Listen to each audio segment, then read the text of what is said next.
کے ساتھ شرک فلا تعقلون۔ بڑا افسوس ہے ایسے عظیم الشان رب کو چھوڑ کر، جس نے آسمان بنائے، زمینیں بنائیں، تمہیں بنایا، نعمتیں دی، اسے چھوڑ کر ان گونگے بہروں اور لولے لنگڑوں کی عبادت کرتے ہو۔ آگ میں پھینکے گئے، نمرود تک شکایت پہنچی، اللہ نے آگ سے کیسے بچایا؟ قرآن مجید میں ایک جملہ بڑا عجیب آتا ہے، کہنے لگے حرقوہ وانصروا آلہتکم، ابراہیم کو آگ میں ڈالو اور اپنے خداؤں کی مدد کرو۔ مفسرین نے لکھا قیامت تک آنے والے مشرکین کے لیے اللہ نے پیغام دے دیا کہ یہ جھوٹے خدا کتنے بے بس ہیں، کیسے لاچار ہیں کہ ان کے متبعین اور ماننے والے کہہ رہے ہیں کہ اپنے خداؤں کی مدد کرنی چاہیے ابراہیم کو سزا دے کر۔ اللہ نے سرخ رو فرمایا، آگ میں پھینکا گیا۔ اللہ فرما رہے ہم نے اپنے بندے کی کیسے مدد کی؟ ہم نے آگ سے یہ کہہ دیا یا نار کونی بردا وسلاما علی ابراہیم، اے آگ تو ابراہیم پر ٹھنڈی بھی ہو جا، سلامتی والی بھی ہو جا۔ صرف ٹھنڈی نہیں ہو جا، ہو سکتا تھا نقصان پہنچ جائے۔ مفسرین نے لکھا اللہ نے ساتھ یہ بھی فرمایا وسلاما علی ابراہیم، سلامتی والی بھی ہو جا۔ اب وہ ٹھنڈی بھی ہو گئی، پرسکون بھی ہو گئی۔ حضرت ابراہیم علیہ السلام سے پوچھا جاتا تھا آپ یہ فرمائیے کہ زندگی کے سب سے اچھے، آرام دہ اور پرسکون دن کون سے آپ کو میسر آئے؟ فرمایا کرتے تھے واللہ العظیم وہ جو آگ کے الاؤ میں ابراہیم پھینکا گیا اور کئی دن اس دہکتے الاؤ میں ابراہیم پڑا رہا، وہ دن بڑے آرام کے تھے۔ ایک تو آگ بھی ٹھنڈی تھی اور سکون پہنچانے والی تھی، اور دوسرا صبح اور شام کو فرشتہ اترتا تھا اور رب کا سلام پہنچاتا تھا اور پوچھتا تھا کہ اللہ مزاج پرسی فرما رہے ہیں، اللہ ابراہیم مزاج پرسی فرما رہے ہیں۔ نمرود کے پاس پہنچے، وہ خدائی کا دعوے دار تھا، اسے بتائیں گے کہ ابراہیم تمہیں خدا نہیں مانتا، اس کا تو خدا کوئی اور ہے۔ حضرت ابراہیم علیہ السلام پہنچے، اس نے کہا من ربک یا ابراہیم، ابراہیم تمہارا رب کون ہے؟ آپ نے فرمایا ربی اللہ، میرا رب تو اللہ ہے۔ اس نے کہا من اللہ، یہ اللہ کون ہوتا ہے؟ انسان جب خدائی کا جھوٹا دعوے دار بن جائے تو اسے یہ بھی سمجھانا پڑتا ہے کہ اللہ کون ہوتا ہے۔ حضرت ابراہیم علیہ السلام نے فرمایا اللہ یحیی و یمیت، اللہ وہ ہے جو زندگی بھی عطا کرتا ہے، مارتا بھی ہے۔ کہنے لگا یہ میں ہی تو ہوں، بھول گئے ہو، بھٹک گئے ہو۔ کہا کیسے ہو؟ ایک قیدی بلایا جو بیچارہ بے قصور تھا، سامنے پھانسی پر چڑھوا دیا، اور دوسرا جو بڑا مجرم تھا جسے پھانسی ہونی چاہیے تھی اسے آزاد کر دیا۔ کہا ابراہیم دیکھ لیا لوگوں کی زندگی بھی میرے ہاتھ میں ہے، لوگوں کی موت بھی میرے ہاتھ میں ہے۔ آپ مسکرائے۔ حدیث شریف میں آتا ہے حضور نے فرمایا ابراہیم سمجھ گئے کافر ہے نا موٹی عقل کا ہے۔ آپ نے فرمایا میرا رب ایک کام اور بھی کرتا ہے، ان اللہ یاتی بالشمس من المشرق فاتی بہا من المغرب، میرا رب آسمانوں پر بھی اس کا حکم چلتا ہے، زمینوں پر بھی چلتا ہے، اور یہ جو تو روزانہ دیکھتا ہے نا سورج نکلتا ہے مشرق سے، یہ میرا رب نکالتا ہے۔ یاتی بالشمس من المشرق، روزانہ سورج جو پابندی سے مشرق سے نکل رہا ہے، یہ میرے رب کا کمال ہے۔ تو بھی اگر خدا ہے تو ایک دن مغرب سے نکال دے۔ اللہ فرما رہے بڑی خوبصورت آیات ہیں، کبھی تفسیر اٹھا کر پڑھا کریں، کبھی کسی حلقہ تفسیر میں بیٹھے، آپ کا ایمان تازہ ہو جائے گا۔ اللہ فرما رہے ہمارے ابراہیم نے جب یہ دلیل دی فبہت الذی کفر، فرمایا کافر تو حیران رہ گیا، کیا خدا بننے کے لیے یہ بھی کرنا پڑتا ہے؟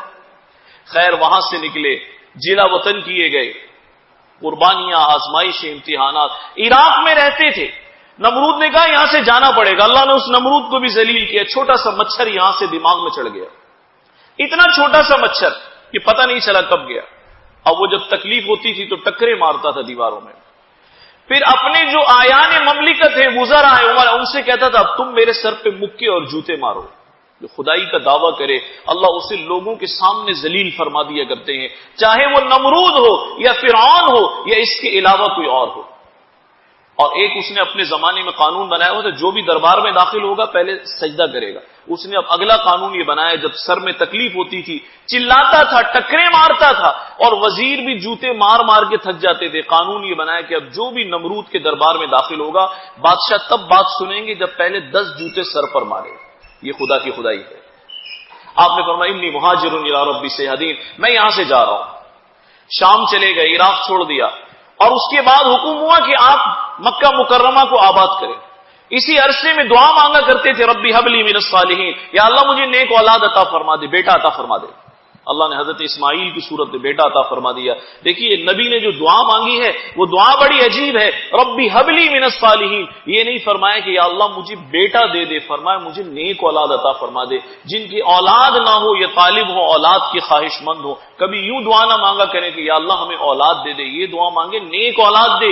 وسرین نے اس صالحین کے تحت لکھا ہے اولاد اگر نیک ہو تو پھر دنیا کی ساری نعمتوں سے بڑی نعمت ہے، ہر راحت سے بڑی راحت ہے، اور اگر اولاد نیک صالح نہ ہو تو پھر ہر عذاب سے بڑا عذاب یہی اولاد ہے. خیر اولاد ہو گئی، بچوں کو مکہ مکرمہ میں چھوڑ دیا، وقت قلیل ہے. جب حضرت ابراہیم علیہ السلام اس قابل ہوئے فلما بلغ معه السعي قال يا بني اني ارى في المنام. ایک امتحان اور آ گیا. پہلے امتحان آیا تھا اس شیخار ابراہیم اور حضرت ہاجرہ کو مکے چھوڑائے تھے، واقع طویل ہے، وقت کم ہے، اور خود شام میں رہتے تھے، وہاں رہنے کی اجازت نہیں تھی. بیوی اور بچہ مکے میں رہتے تھے، اور مکہ آباد شہر نہیں تھا، کھنڈرات تھے، درخت نہیں، سایہ نہیں، انسان نہیں، کوئی انیس اور رفیق نہیں. چھوڑائے. اب بچہ بڑا ہوا اور بڑھاپے کے زمانے کی اولاد ہے. سبحان اللہ، حضرت ابراہیم علیہ السلام کو اولاد بھی اللہ نے کس زمانے میں دی ہے جبکہ بیوی بوڑھی بھی ہے اور بانجھ بھی ہے. یاد رکھیں یہ ناممکن اور مشکل کے جو الفاظ ہیں وہ ہماری ڈکشنری اور لغت میں ہیں، ہمارے لیے ہیں، اللہ کے ہاں ان کا کوئی معنی نہیں ہے. اب بیٹا بڑا ہو گیا تو حضرت ابراہیم علیہ السلام نے دیکھا کہ اپنے بیٹے کے گلے پر چھری چلا رہا ہوں. اللہ اکبر. سمجھ گئے کہ نبی کا خواب ہے اور نبی کا خواب برحق ہوتا ہے، نبی کا خواب سچا ہوتا ہے. بیٹے اسماعیل سے کہا کہ میں یہ دیکھتا ہوں انی ارا فی المنام انی اذبحک فانظر ماذا ترى. بیٹا میں یہ دیکھتا ہوں کہ میں تیرے گلے پر اپنے ہاتھوں سے چھری چلا رہا ہوں، کیا خیال ہے، کیا سوچتے ہو اس کے بارے میں. وہ بھی سبحان اللہ آگے چل کر جلیل القدر پیغمبر بننے والے تھے. انہوں نے جو جواب دیا وہ جواب بھی سلام کے قابل ہے، اور اللہ نے اس سارے گھرانے پر سلام بھیجا ہے. فرمانے لگے یا ابت افعل ما تؤمر. 10-12 سال کا بچہ کیا عمر کا ہوتا ہے. یا ابت افعل ما تؤمر ستجدنی انشاءاللہ من الصابرین. ابا جان جو حکم آیا ہے کر گزریے، کر گزری. یہ قربانی کا فلسفہ ہے. آج کل بہت سارے لوگ پیدا ہو گئے جو کہتے ہیں قربانی کی کیا ضرورت ہے، یہ خون بہایا جا رہا ہے، پیسے ضائع کیے جا رہے ہیں. اگر فلسفہ سمجھنا ہے تو بات یہاں سے شروع نہیں ہوگی، بات حضرت ابراہیم کی قربانی سے شروع ہوگی. حضرت ابراہیم بیٹے اسماعیل کو لے گئے. 3 مقامات پر شیطان نے روکنے کی کوشش کی، تینوں پر کنکر اور پتھر مارے، اور پھر ہاتھ باندھ دیے، کرتا اتار دیا. حضرت اسماعیل درخواست کرتے ہیں ابا جان چہرہ زمین کی طرف رکھیے گا، پیشانی کے بل لٹائیے گا، کہیں میرے چہرے پر نظر پڑے. شفقت پدری جوش مارے، اللہ کا حکم پورا کرنے میں رکاوٹ نہ ہو جائے. اللہ فرمانے فلما اسلما وتلہ للجبین ونادیناہ ان یا ابراہیم. سبحان اللہ، عجیب واقعہ ہے. فرمایا کہ دونوں راضی ہو گئے، دونوں نے سر تسلیم خم کر دیا. لوگوں تمہیں معلوم ہے ابراہیم ذبح کرنے پر راضی، اسماعیل ذبح ہونے پر راضی. چھری چلا رہے، چھری نہیں چلتی. اللہ ذبح کرانا نہیں چاہتے تھے، یہ اللہ کا منشا نہیں تھا. اللہ رب العزت کی یہ چاہت نہیں تھی، دکھانا چاہتے تھے کہ روئے زمین پر ابراہیم ہمارا خلیل ہے. چھری چلائی، اب فرشتے کو بھیج دیا. اللہ فرما رہے ہم نے پکارا نادیناہ ان یا ابراہیم. ابراہیم قد صدقت رؤیا، کمال ہے اور سلام ہے، تم نے خواب کو بھی سچ کر دکھایا. خدا کے لیے خوش دلی سے قربانی کیا کریں. یہ دائیں بائیں سے جو آوازیں ہمارے کانوں میں ڈالی جاتی ہیں، اس سال صدقہ کر دیں، اس سال خیرات کر دیں، آپ اس کے معنی سمجھتے ہیں کیا ہے؟ اس کے معنی یہ ہے کہ ایک فریضے سے جان چھڑا لیں، اسی فریضے کی رقم اٹھا کر ہم دوسری جگہ لگا دیں. خیرات کرنی ہے تو حضور اور پیسے سے کیجیے. یہ صحیح ہے کہ ایک مستحق کے منہ میں آپ لقمہ دیں اور وہ لقمہ نکال کر مشورہ دے برابر والا کہ اس کے منہ میں ڈال دیں، وہی لقمہ اس کے منہ میں ڈال دیں. نہیں، ایک چراغ بجھا کر دوسرا نہیں جلایا جاتا. قربانی کی عجیب شان اور حکمت ہے. حدیث شریف میں آتا ہے حضور علیہ الصلوۃ والسلام سے سوال کیا گیا ما هذه الاضاحی یا رسول اللہ. اللہ کے رسول یہ فرمائیے قربانی کیا ہے، کہاں سے آئی ہے؟ فرمایا سنت ابیکم ابراہیم، تمہارے جد امجد حضرت ابراہیم علیہ السلام کی سنت ہے. تو پھر سوال کیا گیا وما لنا فیہا یا رسول اللہ، اے اللہ کے رسول ہمیں اس میں کیا ملنے والا ہے؟ فرمایا کیا ملنے والا ہے؟ بکل شعرۃ حسنہ، ارے جانور کے جسم پر جتنے بال ہیں ہر بال کے بدلے تمہارا رب ایک نیکی تمہیں دے گا. کروڑوں روپے سارا سال خرچ کریں یہ اجر نہیں ملے گا. پھر فرمایا تم جانور ذبح کرو گے معمولی قیمت کا، اللہ تمہیں بیٹا قربان کرنے کا اجر عطا فرمائے گا. اور آپ نے فرمایا پہلا قطرہ خون کا بعد میں گرے گا، اللہ کے یہاں قبول ہو کر پہلے پہنچے گا۔ قیامت کے دن جب یہ ترازو میں اور میزان عمل میں تولا جائے گا، فرمایا تمہارے اعمال کے ساتھ یہ جانور بھی، اس کا خون بھی، اس کی ہڈیاں بھی، اس کے بال اور اس کی کھال بھی، وہ بھی اس میزان عدل میں تولے جائیں گے۔ اور حضور نے فرمایا خوشخبری ہو تمہارے لیے، اس وزن کا جانور نہیں تولا جائے گا، اللہ اس جانور کو 70 گنا وزنی کر کے اس پر رکھوائیں گے۔ یہ تمہارے لیے اعزاز ہے۔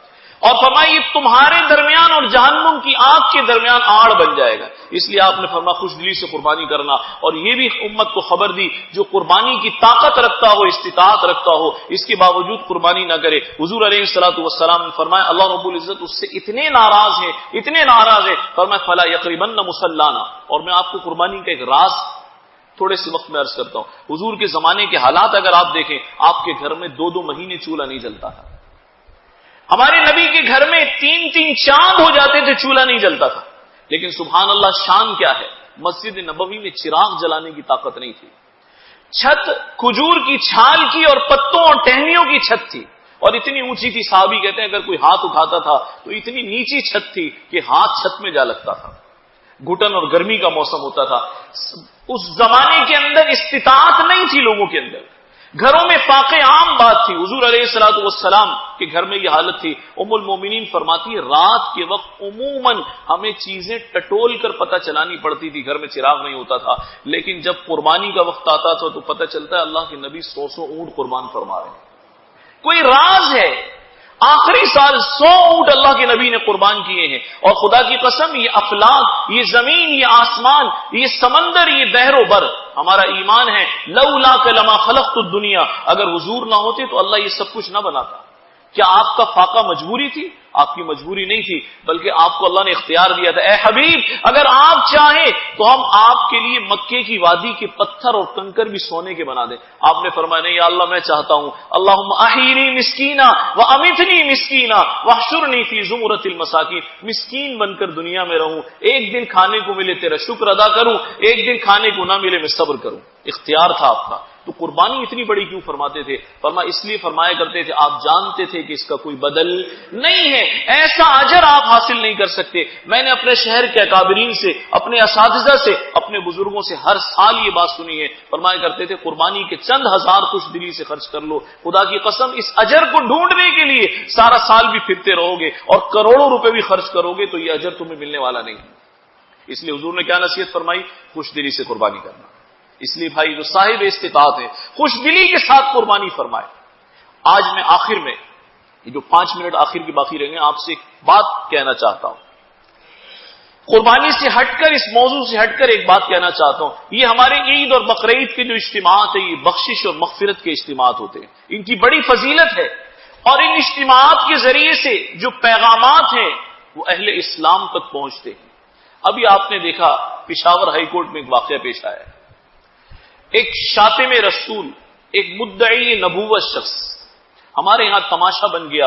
یہ وہ مملکت ہے جس میں میں اور آپ پیدا ہوئے اور رہتے ہیں، جو مملکت جس کی پیشانی پر لکھا ہوا ہے لا الہ الا اللہ محمد الرسول اللہ، اور یہ وہ مملکت ہے جو کس وجہ سے وجود میں آئی؟ 2 قومی نظریے کی وجہ سے وجود میں آئی۔ یہ وہ مملکت ہے جو نام محمد کے طفیل میں ہمیں ملی ہے۔ اگر کوئی سمجھتا ہے کہ یہ ہمارا کمال ہے، ہمارا کمال نہیں ہے، اس کلمے کا اور اس ہستی گرامی کا طفیل اور وسیلہ ہے، ان کی برکت ہے، اللہ نے یہ مملکت ہمیں عطا فرمائی۔ لیکن چند سالوں سے آپ بھی دیکھ رہے ہیں، ہم بھی دیکھ رہے ہیں، اتنی کھلی چھٹی دے دی گئی ہے، جو چاہتا ہے سوشل میڈیا پر کتابیں لکھ کر قلم سے، زبان سے ناموس رسالت میں توہین کرتا ہے۔ آپ دیکھ رہے ہیں یہ بات، یہ مسلسل کھیل چل رہا ہے۔ لیکن ہمارے ہاں وہ حال ہے کہ آپ کتوں کو تو کھول دیں اور لوگوں کو باندھ دیں۔ وہ بلاگر، سوشل میڈیا استعمال کرنے والے ایکٹیوسٹ آج بھی ہزاروں کی تعداد میں ہیں، جو چاہتا ہے حضور علیہ الصلوۃ والسلام کی شان میں زبان کھول دیتا ہے۔ یہ نوجوان بیٹھے ہوئے ہیں، آپ سب حضرات بیٹھے ہوئے، ہر شخص فیس بک استعمال کرتا ہے، آئے دن پوسٹیں آتی ہیں، معلوم ہے کہ اس نے نبوت کا دعویٰ کر دیا، معلوم ہے یہ قادیانی ہے، گستاخی کر رہا ہے، معلوم ہے کہ اس کو وقت پر روک لینا چاہیے۔ ریاست کا کیا فرض بنتا ہے؟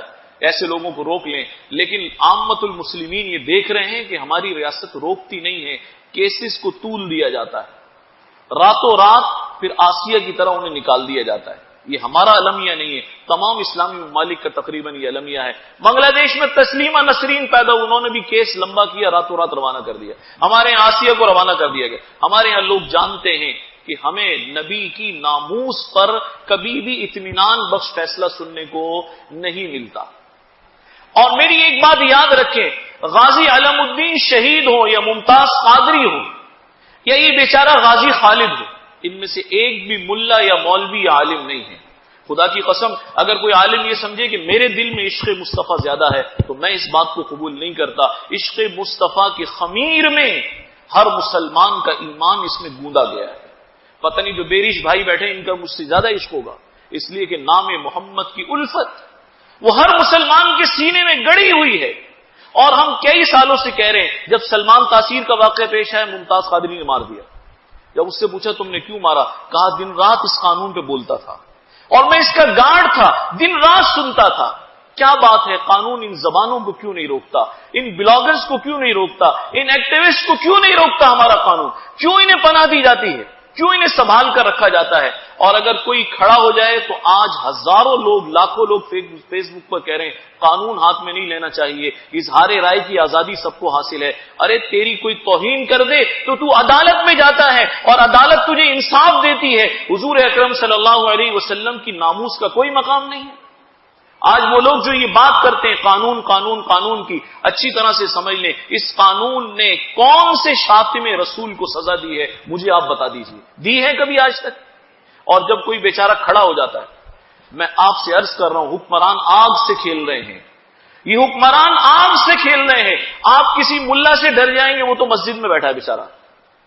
آپ کسی اور داڑھی والے سے ڈر جائیں گے، آپ کے ساتھ گارڈ بھی ہیں، آپ کے ساتھ یہ مسلمان دائیں بائیں بھی ہیں، آپ کے ساتھ اٹھنے بیٹھنے والے، آپ کے دفتروں میں کام کرنے والے. آپ زبان کھولیں گے پتہ نہیں کب کسی کی غیرت اور ایمان جاگ جائے.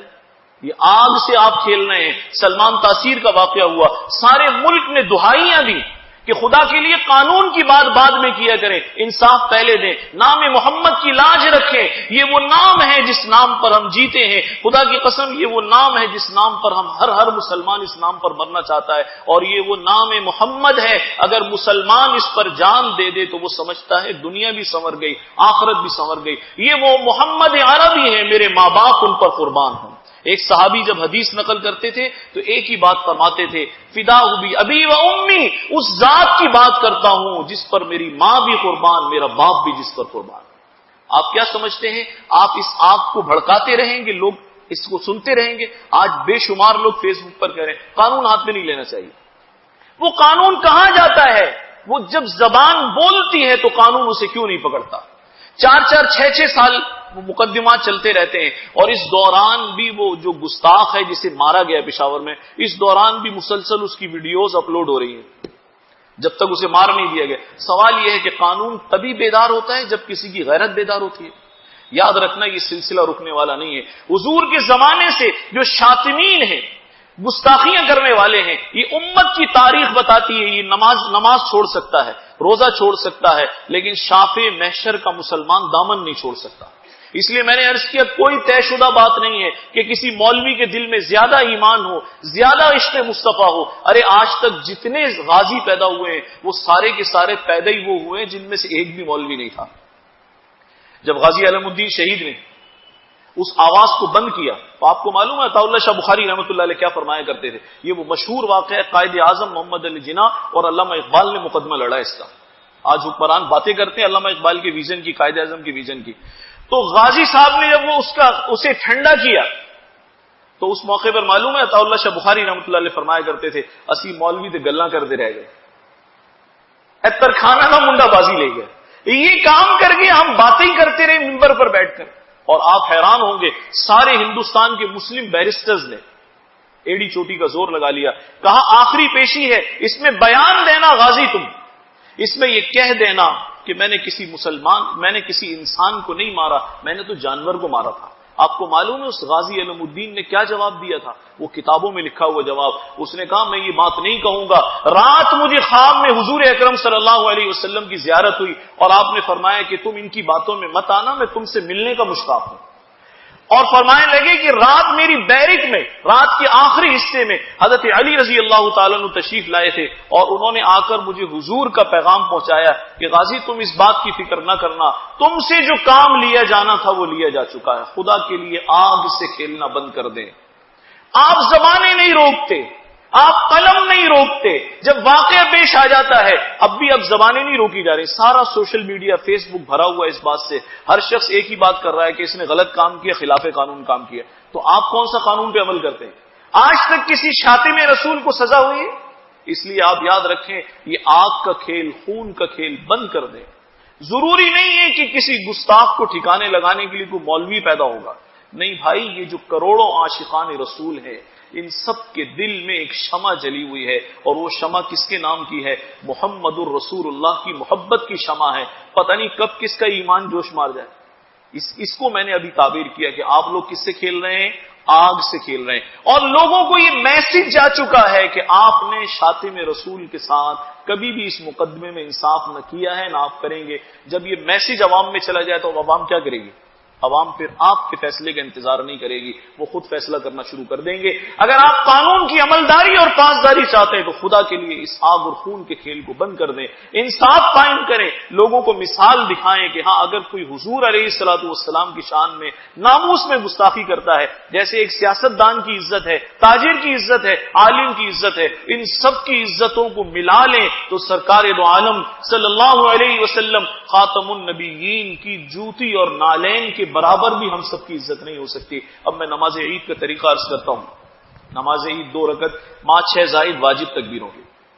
پہلی رکعت میں تکبیر تحریمہ کے بعد ثنا سے فارغ ہونے کے بعد 3 تکبیریں اضافی کہی جائیں گی، زائد تکبیریں کہی جائیں گی، تینوں میں ہاتھ اٹھائے جائیں گے، اور 2 تکبیروں میں ہاتھ چھوڑ دیے جائیں۔ نہ کرے کہ ایسی کوئی غلطی ہو، اس میں شرکت کرنا ضروری ہے، اس عمل میں بیٹھنا، آواز پہنچے یا نہ پہنچے، لیکن جب تک خطبہ عید الاضحیٰ کا چل رہا ہو تو اس میں شرکت کرنا واجب اور ضروری ہے۔ اب آپ سب بندی فرمائیں۔